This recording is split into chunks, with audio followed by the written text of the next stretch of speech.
তরকারিতে সিগারেটের খোসা পাওয়াকে কেন্দ্র করে রাজশাহী বিশ্ববিদ্যালয়ে তুলকালাম কাণ্ড ঘটিয়েছে ছাত্রলীগের নেতারা।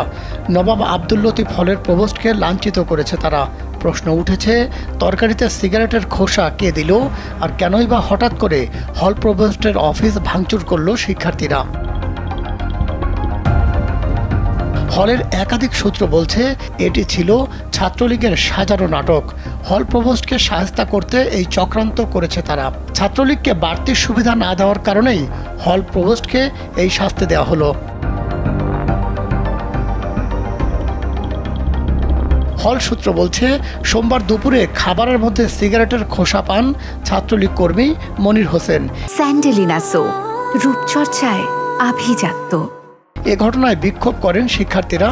মুহূর্তেই সেই আন্দোলনের নেতৃত্বে চলে যায় ছাত্রলীগের হাতে।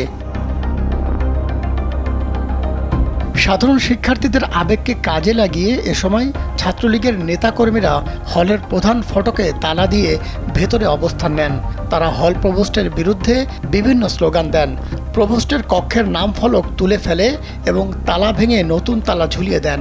তারা হলের ডাইনিং কক্ষ, সিসিটিভি ক্যামেরা ও অতিথি কক্ষ ভাঙচুর চালায়। হল প্রভোস্টকে চরম অপমান করে ছাত্রলীগের নেতারা।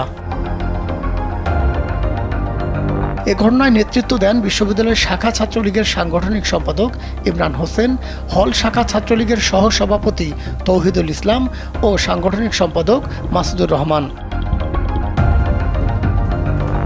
হল ডাইনিং পরিচালক শফিকুল ইসলাম দুলাল বলেন, তরকারিতে সিগারেটের খোসাটি যে কেউ পরিকল্পিতভাবে দিয়েছে। রান্নার স্থানটি আমরা যথেষ্ট পরিচ্ছন্ন রাখি। রান্না শেষে আমি নিজেই সেই খাবার যাচাই করি, তাই এমন ভুল হতে পারে না। খোঁজ নিয়ে জানা গেছে, ছাত্রলীগকে বাড়তি সুবিধা দেন না হল প্রভোস্ট। 28 মে বিশ্ববিদ্যালয়ের আন্তঃহল ক্রীড়া প্রতিযোগিতার 20টি জার্সি দাবি করে হলের ছাত্রলীগের নেতারা। হল প্রভোস্ট সেই দাবি মানেননি। এরপর থেকেই প্রভোস্টকে ফাঁসাতে ইস্যু খুঁজছিল ছাত্রলীগ। নাম প্রকাশে অনিচ্ছুক একাধিক সূত্র বলছে, ছাত্রলীগের নেতারাই তরকারিতে সিগারেটের খোসা দিয়ে তুলকালাম কাণ্ড ঘটিয়েছে।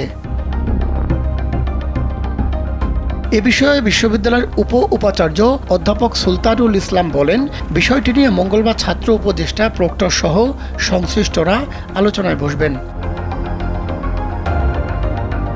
হল প্রভোস্ট অধ্যাপক AHM মাহবুবুর রহমান এই ঘটনাকে সাজানো নাটক বলে মন্তব্য করেছেন। আন্তঃহল ক্রীড়া প্রতিযোগিতায় জার্সি না দেওয়া এবং তাদের পছন্দ মতো খেলোয়াড় না নেওয়ায় তারা ধ্বংসযজ্ঞ চালায়। মাহমুদ সোহেল, কালবেলা।